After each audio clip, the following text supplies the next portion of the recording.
أهلا بيكم في الفيديو الثالث لكورس تعلم الكمبيوتر من الصفر. النهاردة إن شاء الله هنتعلم إزاي ننشئ فولدرات جديدة، وإزاي ننقل أو ننسخ الملفات، وإزاي نغير خلفية الجهاز اللي هي الباك جراوند بتاع الجهاز. أول حاجة خلينا نبدأ بإزاي نغير خلفية الويندوز. يعني احنا عندنا الخلفية دي عايزين نغيرها. أول حاجة الخطوة الأولى، الطريقة الأولى اللي هي هنعمل رايت كليك عن طريق الماوس. هيطلع لنا الحتة دي رايت كليك، اللي هو ندوس على الماوس من اليمين. هنختار بيرسونالايز اهو كده، دخلنا على الشكل باك جراوند اهي. احنا مثلا عايزين نغير الباك جراوند، هنخليها من هنا، نختار دي هيتغير الشكل، نخليها دي هيتغير برضو الشكل، وهكذا. يعني مثلا نخليها دي، لو رجعنا دلوقتي اهو الشكل بقى ده. انا بحب بصراحة الشكل التاني اللي هو ده، فانا هخليها ده اهي. اول ما بندوس عليها بتتغير. ممكن بقى ترفعوا انتوا ملفات عن طريق براوز فوتوز، وتختاروا فوتو من صورة من الصور اللي عندكم في الجهاز وتحطوها. تمام. دي اول حاجة اخدناها النهاردة، اللي هي ازاي نغير الخلفية بتاعة الجهاز. دلوقتي هنخش في جزئية الملفات. جزئية الملفات ازاي نعمل ملف. اول حاجة هنعمل رايت كليك برضو، لو بندوس الماوس باليمين هيطلع لنا هنا شوية حاجات. هنختار نيو يعني جديد. عايز تعمل نيو ايه؟ عايز اعمل نيو فولدر، اللي هو ملف جديد، فولدر جديد. هدوس عليه هنا، مختار لك نيو فولدر، وبيقول لك غير الاسم بتاعه. مثلا انا هغير الاسم بتاعه لاسمي، اكتب مينا. بعد ما اخلص ادوس انتر، كده الاسم اتغير. تمام. هنخش على مينا كده، فتح لنا الفولدر ده. نقدر هنا بقى نحط صور، نحط فيديوهات، نحط اغاني، افلام، مسلسلات، اللي انتوا عايزينه تقدروا تحطوه هنا. مثلا انا هعمل آه مثلا تكست دوكيومنت هناخدهم بعدين، وهعمل وورد، وهعمل اكسل، وهسمي كل واحد اسم. مثلا ده هسميه واحد اتنين مثلا، وده. احنا لو عايزين نغير الاسم بتاع الملف، هنقف على الملف وندوس رايت كليك. بعد كده عندنا الحاجات اللي فوق دي. التالتة دي مكتوب عليها رينيم. ويندوز 10 هتلاقوا مكتوب عليها رينيم، لكن ده ويندوز 11. فهندوس عليها تقول لك، هيبدأ يقول لك غير اسم الملف. فانا هسميه مثلا مينا. ونيو تكست دوكيومنت ده مثلا نسميه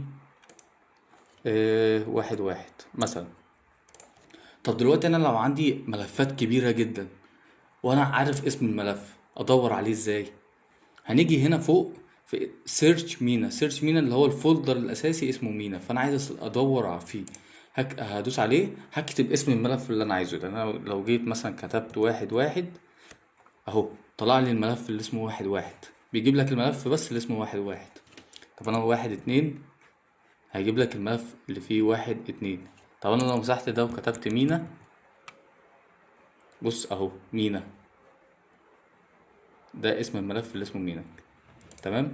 يبقى كده عرفنا ازاي ندور على الملفات عن طريق السيرش، وازاي نعمل فولدر ونحط فيه ملفات تانية. تالت حاجة هناخدها، هناخد الكوبي والبيست والكات. ايه الفرق بين الكوبي وايه الفرق بين الكات؟ اول حاجة الكوبي اللي هو النسخ. النسخ يعني انا عايز مثلا اعمل نسخة تانية من الملف ده، هاجي هنا وادوس كوبي اهي، واروح حاططها بره مثلا هنا اهي، وادوس بيست اهو الملف اهو. كده انا عملت نسخة هنا ونسخة جوه الملف. طب الكات عبارة عن ايه؟ الكات ان انت بتاخد الملف من الفولدر، او من الملف من الفولدر، وبتشيله خالص من الفولدر ده وتحطه بره، تحطه في فولدر تاني او تحطه على الديسكتوب. يعني يجي هنا وندوس رايت كليك، بعد كده كات، وهنيجي هنا ونروح حاطينه بيست. قلبت البيست اهي. تمام. لو جينا دخلنا بقى دلوقتي على الفولدر مش هنلاقي اصلا الملف. ليه؟ لان احنا عملنا قط ليه اهو، فبقى بره بس. عايزين نشيله تاني. في طريقة تانية للكوبي وبيست اسهل، عن طريق لو احنا عايزين نعمل كوبي، هنيجي على الملف ندوس عليه كده، نقف عليه وندوس كنترول وسي، ده هيعملها كوبي. ونرجع هنا ونحط كنترول في. تمام، دي الاختصارات. لو احنا عايزين نعمل كت للملف، هنيجي هنا. مثلا عايز اعمل، خلينا مثلا نعمل ملف جديد مثلا ده، وعايز اعمل هنا الكت، هندوس عليه كنترول اكس وبعد كده كنترول في. تمام، لو رجعنا تاني مش هنلاقيه. ليه؟ لان احنا عملنا كت.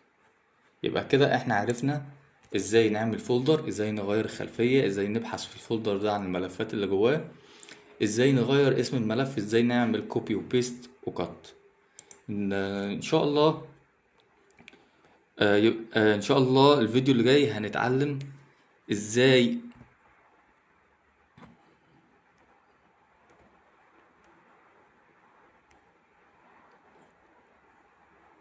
ان شاء الله الفيديو اللي جاي هنتعلم اضافة لغة للكيبورد وضبط الوقت والتاريخ.